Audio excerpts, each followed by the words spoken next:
यूनान में इस वक्त जो मजदूर है उसकी किल्लत बहुत ज़्यादा है लेबर की, ठीक है, और ख़ास तौर पर एग्रीकल्चर फील्ड। जी जी, उसके बाद ये एक्सटेंड होगा 9 मंथ के लिए, दोबारा वो एक्सटेंड होगा वो वीज़ा जो है। और ये वीज़ा कब तक चलता रहेगा? ये 5 साल इसका टाइम पीरियड है, जो 5 साल है कि जो ऑब्जेक्शन की वजह से वीज़ा रिजेक्ट भी हो चुके हैं। तो उसमें ये करना है कि मैं सिर्फ एक की आपको तफसील बता सकूँ। एक पाकिस्तानी भाई के साथ क्या हुआ, जब वो उधर एम्बेसी में गया तो उन्होंने इंटरव्यू किया, तो उन्होंने पूछा कि आप किस मालिक के पास जा रहे हैं। मैं जो सवालात वो करते हैं मैं आपको बताता चलूँ। सबसे पहले वो आपसे पूछेंगे भी आप कहाँ जा रहे हैं, और पाकिस्तान में भी अगर किसी भाई को हमारी ज़रूरत पड़े या कोई इन्फॉर्मेशन चाहिए हो तो हम हाज़िर हैं। और इधर भी अगर किसी भाई को कोई लीगल तौर पर किसी वकील से मसलन के ताउन की ज़रूरत हो या और किसी किस्म की भी इंफॉर्मेशन चाहिए तो मैं आपको एक नंबर दूंगा, वो आप उस पर रब्ता करें। अस्सलाम वालेकुम जी, मेरा नाम अली शेर और आप देख रहे हैं पंजाब यूरो टीवी। एक बहुत इन्फॉर्मेटिव वीडियो लेके आपकी खिदमत में हाजिर हुए हैं। जिस तरह आप तमाम लोगों ने रिक्वेस्ट की थी कि कम से कम आप हमें ये बताएं कि ग्रीस हम कैसे आ सकते हैं वीज़ा लेके,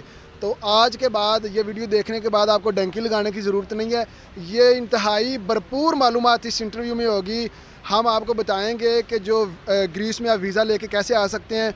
एग्रीकल्चर बेस पे यूनान पाकिस्तानियों को वीज़े जारी कर रहा है, और जो शख्सियत कैमरे पे आप मेरे साथ देख रहे हैं ये PTI ग्रीस के प्रेसिडेंट भी हैं, अहमद नूर मेऊ साहब, और इनका इस मामले में बहुत गहरी नज़र है और ये इन मामलात को बहुत अच्छे तरीके से जानते हैं। ये एग्रीकल्चर डिपार्टमेंट से वाबस्ता भी रहे हैं, तो इनसे बेहतर मेरे ख्याल में कोई भी आपको अच्छे तरीके से गाइड नहीं कर सकता। हम इनसे गुफ्तगू करते हैं, आसान लफ्ज़ों में इनसे पूछने की कोशिश करते हैं कि ये बताएं कि किस तरह एक आम आदमी पाकिस्तान से वीज़ा लेके यूनान आ सकता है। तो हमारे साथ जुड़े रहिए, वीडियो को मुकम्मल देखिएगा। यकीनन इसमें तमाम चीज़ें आपको स्टेप बाय स्टेप बताई जाएंगी कि आपने किस तरह करना है, कैसे करना है और कितने इस पर पैसे आते हैं, ताकि आप एजेंटों से, माफिया से महफूज रह सकें। अस्सलाम वालेकुम जी। वालेकुम सलाम सर, बहुत शुक्रिया अहमद भाई, आपने टाइम दिया। ये बता दें एग्रीकल्चर डिपार्टमेंट से आप कितनी देर वाबस्ता रहे हैं? मैं तकरीबन 6 साल ही इस एग्रीकल्चर फील्ड से वाबस्ता रहा हूँ। माशाल्लाह, तो आपसे बेहतर तो ज़ाहिर बात है कोई नहीं जानता होगा। ये बता दें, एक आम आदमी जो हमें पाकिस्तान में देख रहा है और वो यूरोप आना चाहता है, स्पेशली ग्रीस, तो वो किस तरह ये वीज़ा हासिल कर सकता है? स्टेप बाई स्टेप बता दें ज़रा। उसके लिए जो जो चीज़ें दरकार है, आपने मालिक से जो जो चीज़ें आपको चाहिए होंगी, तो उसके लिए मैं आपको बताता चलूँ कि सबसे पहले मालिक का जो आइडेंटिटी कार्ड है, जिसे हम कहते हैं शनाख्ती कार्ड, वो चाहिए। दूसरे नंबर पर वो एक तफसील होती है जो उसके ज़मीन है, जहाँ पर वो जितनी उसकी ज़मीन है उसकी तफसील, उसे हम एल्गा कहते हैं। वो मालकान से आप बोलेंगे तो वो जो आप जानते हैं कि लुगस्ती यहाँ पर होता है, तो लुगस्ती से आप निकलवा सकते हैं एल्गा। अगर ज़मीन पे काम है तो वो एल्गा, उसके लिए वो एक फॉर्म होता है जिसे खर्ती कह लें, वो उधर से लुगस्ती से वो निकलवा के आपको देगा।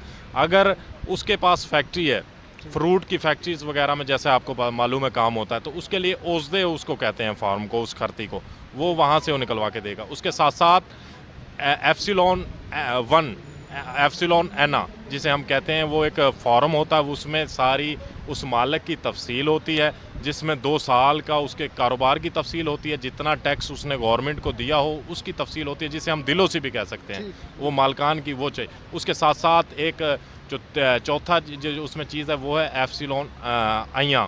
एप्सिलॉन अय्या में जो आप है वो उसमें तफसील होती है, जिसे हम समोलियो भी कहते हैं। भी जो मज़दूर पाकिस्तान से आएगा वो किस जगह पर आकर रिहाइश पजीर होगा, उसके लिए ज़रूरी है कि वो मालकान के नाम पे समोलियो हो, और वो उस बंदे का जो नाम है समोलियो में फ़ीला कसीनी या इस तरह से वो ऐड करवा के वो ये सब चीज़ें साथ। यहाँ पे आपको इंटरप्ट करूँगा, ये जो 4 चीज़ें आपने बताई हैं, ये जो ग्रीकी मालिक है, जो ऑनर है लैंड का, ये उसकी ज़िम्मेदारी उसने प्रोवाइड करनी है। बिल्कुल जी, बिल्कुल, ये उसकी ज़िम्मेदारी है। उसने अपने लुगस्ती से या ये जो जितने भी डॉक्यूमेंट्स हैं ये वो इकट्ठा करके वो अपने डॉक्यूमेंट्स उसको देने पड़ेंगे। उसके साथ साथ मैं दूसरी चीज़ मैं आपको बताता चलूँ, पाकिस्तान से क्या चीज़ चाहिए, तो मैं सिर्फ पाकिस्तान से आपके पासपोर्ट, जिस बंदे ने पाकिस्तान से यहाँ पर आना है उसका जो पासपोर्ट है, उसके तमाम पेजेस की जो है वो फ़ोटोकॉपी PDF फ़ोटोकॉपीज़ उसकी चाहिए, और उसके साथ साथ फैमिली सर्टिफिकेट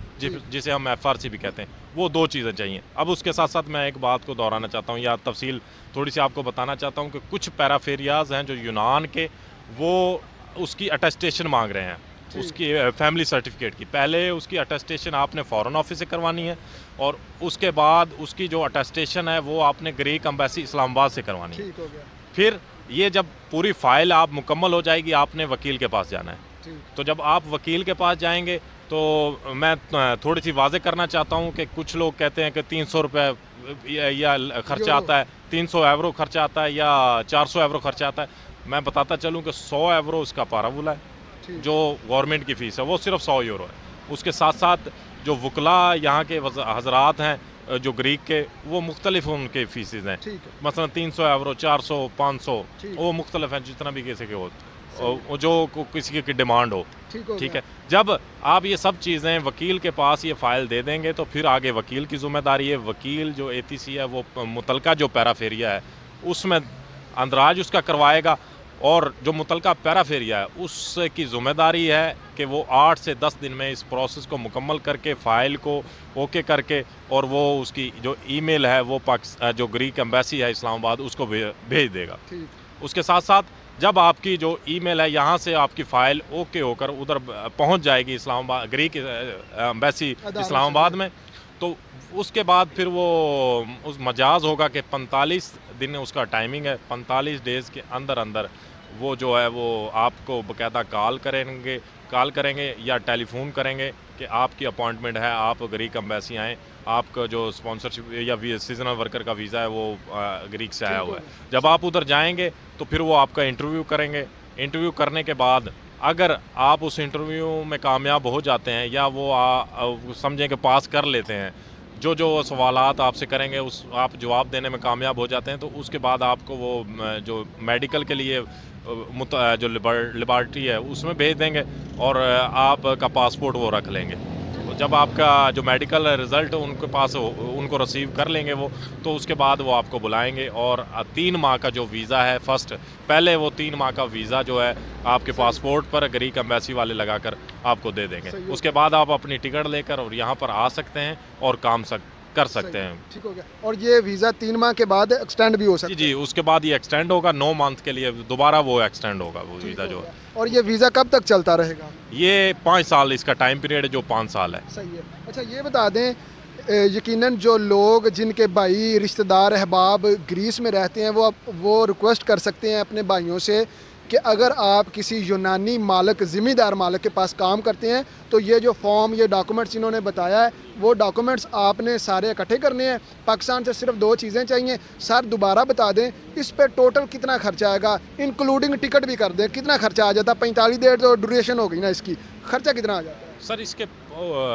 ज़्यादा से ज़्यादा 1000 यूरो मेरे नज़दीक खर्चा आ जाता है। ठीक है। और यहाँ पे नाजरीन जो एजेंट माफिया है वो 5, 7, 8 इवन के 10 हज़ार यूरो मांग रहे हैं उस काम पे जिस पे सिर्फ 1000 यूरो खर्चा आता है। तो ये वीडियो बनाने का पर्पज़ ये है कि बहुत सारे हमारे लोग जो वीज़ा पे लीगल आना चाहते हैं उनको ये मालूमात फराहम की जाए कि वो सारा प्रोसेस उनको पता हो, कितने पैसे लगते हैं, क्या इसका तरीक़ाकार है। तो यकीनन जिस बंदे का कोई रिलेटिव है या कोई बंदा फ्यूचर में काम करवाएगा उसको ये पता हो कि इस पर इतना खर्चा आता है। सर इसमें कोई ऐसी पेचीदगियाँ जिसकी एहतियात करने की ज़रूरत है? सर बिल्कुल है, क्योंकि मैंने देखा है कि काफ़ी लोग मुझसे भी रब्ता करते हैं। आपने बहुत अच्छा किया जो मुझे टाइम दिया मैं लोगों को बता सकूं।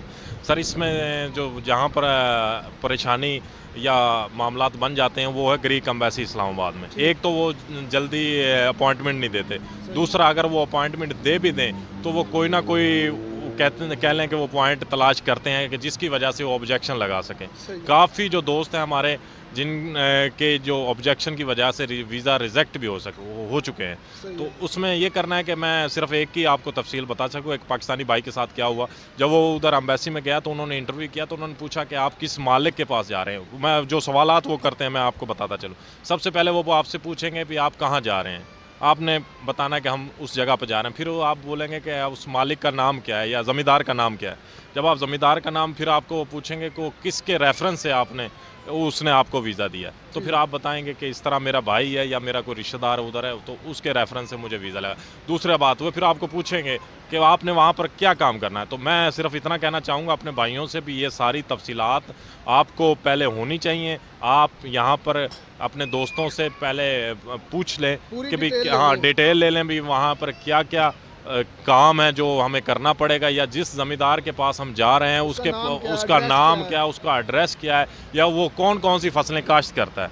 एक भाई के साथ क्या हुआ मैं वो बताता चलूँ। एक भाई के साथ इस तरह हुआ कि उन्होंने जब सवाल किया कि आप वहाँ फ़र्ज़ करें आपका जो ज़मींदार है वो आपको काम नहीं देता, उसके पास काम नहीं होता, तो आप क्या करेंगे। तो उसका ये जवाब था कि मुझे क्योंकि मैं ड्राइवर हूँ तो मैं वहाँ पर कोई गाड़ी चला लूँगा, ठीक है, या कोई टैक्सी चला लूँगा। तो उस वजह से उन्होंने ऑब्जेक्शन लगा दी और उसका वीज़ा रिजेक्ट हो गया।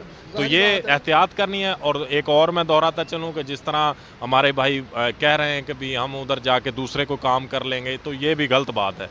जो ज़मींदार आपको स्पॉन्सरशिप वीज़ा जो सीजनल वीज़ा दे रहा है, आपने उसी के पास काम करना है और आपका वो बाकायदा तौर पर टैक्स पे करेगा। और टैक्स पे करने के बाद आपका, अगर आप उसके पास काम करते हैं और वो ज़मींदार आपका टैक्स पे करता है और वो आपसे मुतमईन है, तो आपका वीज़ा जो है वो एक्सटेंड होता रहेगा पूरे 5 साल तक। वो वीज़ा भाई ये बता दें, यकीनन जो लोग ग्रीस में रह रहे होंगे उनके जहन में ये सवाल आएगा कि मालक जो है उसकी कम से कम कितनी लैंड होनी चाहिए, कितनी ज़मीन का वो मालक होना चाहिए कि वो एलिजिबल है कि वो वीज़ा दे सके। जी, इसमें सर कम से कम जो है ना, यहाँ पाकिस्तान में किनाल जैसे होती हैं, यहाँ पर सिरामाता होती हैं, तो तकरीबन उसकी अगर 100 किनाल ज़मीन हो ना, 100 सिरामाता, तो वो 5 जो बंदे हैं वो उनके वीज़े अप्लाई कर सकता है। सही है। अगर 20 सिरामाता हो तो एक बंदा वो अप्लाई कर सकता है। उसके साथ साथ उसका जो कारोबार है, जो वो फसलें जो काश्त करता है, वो फसलों के हिसाब से भी वो बंदे अप्लाई कर सकते हैं। प्रॉफिट के हिसाब से? अगर नहीं, प्रॉफिट के हिसाब से नहीं, उस प्रॉफिट के हिसाब से भी उसको जो वो तफसीलात तो वो लेनी है ना, अब कितना वो टैक्स पे करता है या उसकी आमदन क्या है। उसके साथ साथ काफ़ी चीज़ें हैं, मैं आपको बताता चलूँ। जैसे अगर एक ज़मींदार है वो प्याज काश्त करता है या आलू काश्त करता है, तो उसे ज़ाहिर से कम बंदों की ज़रूरत, कम जो लेबर की ज़रूरत होती है। लेकिन अगर एक ज़मींदार है जो वो स्ट्रॉबेरी काश्त करता है, तो उससे ज़्यादा बंदों की ज़रूरत होती है। तो वो उसमें जो वो मालकान जो डिटेल आपको देंगे, तो उसमें सारी तफसीलात मुकम्मल होती हैं। तो वो उस हिसाब से इतने बंदों के जो वीज़े हैं वो अप्लाई कर चलें कि जो लोग यहाँ आएंगे उस वीज़े पे कम से कम उनकी कितनी उजरत होगी। सर जो कानून है ना, उसमें जो लिखा हुआ वो 29 यूरो है, जो है उनकी जो एक दिन के जो है वो मजदूरी बनती है। ठीक है, तो 29 यूरो के हिसाब से उनको, अगर उसके साथ वो अगर ओवर टाइम पे काम करते हैं तो वो उसके इजाफी होगा। सही है। अच्छा, जो 29 यूरो आप फरमा रहे हैं ये 8 घंटों के हो गए और विद टैक्स अलहदा से वो पे करेंगे? टैक्स अलहदा से, ये आपकी जो है ना वो उजरत होगी जो 29 यूरो। ठीक, इसमें कोई रहायश मालिक देगा या वो रहायश भी आपकी अपनी होनी चाहिए? नहीं, वो तो रहायश उसने तफसील देनी है ना पहले ही, वो तो जब रहायश भी मालिक की होगी। हाँ, वो रहायश मालिक की होगी उसमें। सही है, ठीक है। यानी 29 यूरो आपकी पर डे सैलरी होगी, ठीक है, संडे छुट्टी होगी कानून के मुताबिक, ठीक है, और रहायश मालिक देगा। खाना पीना भी ये भी बता दें? नहीं, खाना पीना उसमें अपना होगा, वो ज़मीन उसका नहीं होगा ना। अहमद भाई, अगर आप चाहें तो अपना नंबर मेंशन कर दें, अगर किसी बंदे को मज़ीद इन्फॉर्मेशन कुछ समझ ना आई हो तो वो आपसे रब्ता कर सके। जी ज़रूर, मैं जो अपना व्हाट्सअप नंबर है, क्योंकि मैं 1-2 दिन में पाकिस्तान चला जाऊंगा, लेकिन मैं व्हाट्सअप नंबर, और पाकिस्तान में भी अगर किसी भाई को हमारी ज़रूरत पड़े या कोई इन्फॉर्मेशन चाहिए हो तो हम हाज़िर हैं। और इधर भी अगर किसी भाई को कोई लीगल तौर पर किसी वकील से मसलन के ताउन की ज़रूरत हो या और किसी किस्म की भी इन्फॉर्मेशन चाहिए, तो मैं आपको एक नंबर दूँगा, वो आप उस पर रब्ता करें। जो मैं ज़रा बोल के भी बता दें प्लीज़। 6946002424 ये नंबर है। कभी भी आप किसी भी भाई को अगर इन्फॉर्मेशन चाहिए तो इस पर रब्ता करके आप उनसे तफसीलात जो हैं वो ले सकते हैं। बहुत शुक्रिया, यकीनन ये नंबर स्क्रीन पे भी आ रहा होगा। बहुत शुक्रिया अहमद भाई, आपने टाइम दिया। ये बहुत ही इंटरेस्टिंग और बड़ी इन्फॉर्मेटिव थी और बहुत ज़्यादा लोगों ने रिक्वेस्ट की थी कि हमें बताया जाए कि ये वीज़ा कैसे हम हासिल कर सकते हैं। तो यकीनन आप लोगों के नॉलेज में इजाफा हुआ होगा। इसी के साथ हमें इजाज़त दें। पाकिस्तान पाइंदाबाद।